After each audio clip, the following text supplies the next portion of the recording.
Shana Tova Mverechet, Tisko Shanim Rabot, Nehemot Vetovot, beaucoup d'Atzlacha pour vous tous.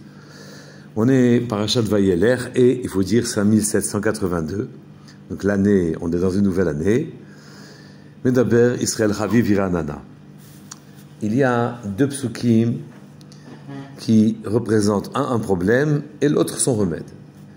C'est écrit dans la paracha Ve Anochi Aster Astir Panai Bayom Hahu Al Kol Hara'a Asher Asa. Et moi, je voilerai assurément ma face à ce jour pour tout le mal qu'il a fait. Ki pana el Elohim acherim, car il s'est tourné vers des dieux étrangers. Naturellement, le voilement de la face d'Hachem, ça veut dire qu'il ne regardera pas quand des forces Khalila, des forces détestables, viendront vouloir s'opposer à nous et nous faire du mal. Et à ce moment-là, quelle est la solution? Le pasuk qui suit est la solution. Et qui dit Ve'ata, et maintenant, donc pour se solutionner ce problème, Kitvu lachem et ashira azot, écrivez pour vous ce cantique, ce chant, Ve'lamda, et apprenez-le, et bnei Israël, aux enfants d'Israël, Sima bepihem, mettez-le dans leur bouche, les ma'an, afin que Tihieli hashira hazot, que soit ce cantique, les aide en tant que témoin d'Ibn Israël, chez les Ibn Israël. Comme c'est la solution pour que Akadosh Baruch Hu ne voile pas sa face, et que quand il reste avec nous, qu'il nous regarde, à ce moment-là, les Mekatregim, les forces mauvaises ne peuvent pas agir, on a naturellement, on doit faire très attention au passage qui nous donne la solution. Écrivez ce cantique, et qu'on l'enseigne aux enfants d'Israël, et qu'on leur mette dans leur bouche. C'est la dernière mitzvah, la 613e mitzvah du Chumash. D'écrire en quelque sorte un Sefer Torah. La Gemara Eruvin, Daf Nun Dalet Amud Bet, dans le bas de la page, nous rapporte que Rabbi Akiva Omer, Rabbi Akiva a dit, Minayin shechayav Adam leshanot letalmido ad sheilmedeno. Oui, d'où savons-nous que je ne peux enseigner la Torah à son talmid, à l'élève, que ad sheilmedeno. On doit l'enseigner jusqu'à temps qu'il la connaisse. Chez Neymar, velamda, comme dans notre pasuk à nous, c'est marqué, il faut qu'il l'apprenne, qu'il la sache. Velamda et ben Israël, aux enfants d'Israël. Uminayin, acheter esdura bepihem. Et d'où savons-nous qu'on doit l'enseigner jusqu'à temps qu'il soit capable de la répéter, que ce soit tellement ordonné dans son esprit?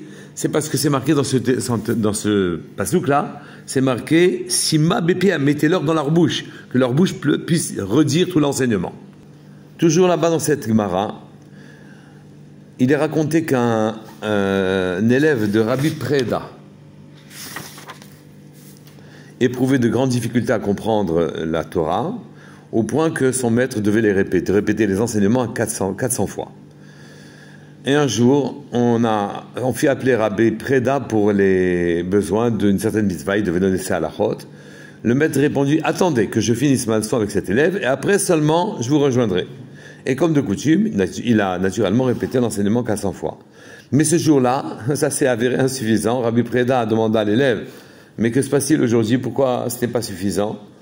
Alors l'élève a dit que le maître me pardonne, mais depuis que ces hommes sont venus vous appeler, ça m'a déconcentré. Alors le maître lui a répondu, ne t'en fais pas. Il l'a rassuré. Écoute mes enseignements, concentre-toi cette fois-ci, car je vais te les répéter jusqu'à temps que ce soit assimilé. Et c'est ainsi qu'il a répété ces enseignements 400 fois encore. À ce moment-là, une bat-kol, une voix est sortie du ciel et annonça à Rabbi Preda, Rabbi Preda, sois heureux, par le mérite de ta patience, il t'est permis de choisir entre deux mérites, soit de voir ta vie prolongée de 400 ans, soit de faire mériter à toute ta génération et à toi-même le monde futur. Rabbi Preda répondit, je veux faire acquérir le monde futur à toute ma génération, et Akadosh Baruch Hu, en voyant qu'il se préoccupait des gens autour de lui accordait les deux mérites à la fois. Ne perdez pas de vue. Si Akadosh Baruch Hu ne à voile sa face, la solution est l'enseignement de la Torah, qui distille mot par mot, qui nous pénètre mot à mot, et qui finalement dévoile la présence divine et qui empêche les accusateurs de pointer le doigt sur nous et sur nos fautes surtout. Donc c'est très important d'enseigner la Torah et de l'enseigner de manière à ce que ce soit extrêmement clair. Mais le pasuk poursuit en disant pourquoi cet enseignement, les ma'antiyeh les hashira azot, afin que ce soit pour moi ce cantique-là, les aide comme témoignage b'ibn Israël parmi les b'nai Israël. Mais donc quand le pasuk a poursuivi en disant que en écrivant la Torah et en l'enseignant, on apporte un témoignage dans le clan d'Israël, il faut comprendre en quoi la Torah est-elle un témoignage. On voit que des milliers de livres ont été écrits sur la Torah, des centaines de milliers, que des gens ont prophétisé, les gens ont donné des sens particuliers qui s'adaptaient à leur époque et leur donnaient des conseils donnant un caractère nitzri permanent à la Torah, actuel à la Torah. On peut dire aussi plus profondément que Akadosh Baruch Hu nous a donné une intelligibilité, un sechel, une manière de voir, une conscience de ce qui est en face de nous, de manière à ce qu'on puisse prendre connaissance de sa science à lui, de sa manière à lui de voir, et c'est dans la Torah qu'on le voit. Donc tout le couple compréhension et matière à comprendre, c'est pour comprendre la Torah que ça nous a donné, qui nous a permis naturellement d'exploiter, d'explorer, de conquérir le monde et la matière. Mais ça va plus loin et plus simplement aussi. Parce que finalement, quand on regarde dans la Torah, on y retrouve tous les événements. Et à ce moment-là, on peut voir, vérifier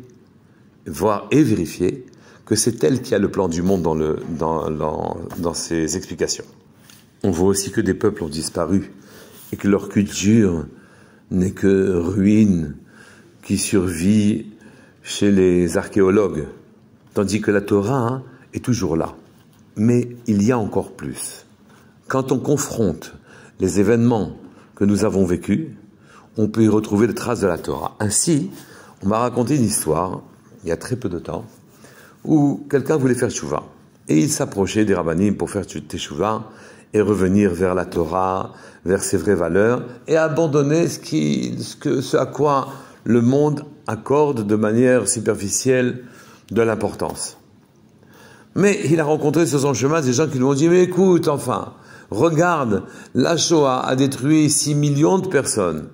6 millions de personnes. De quoi tu parles? À être juif, c'est un inconvénient. » Et il a commencé à abandonner le chemin qu'il avait entrepris.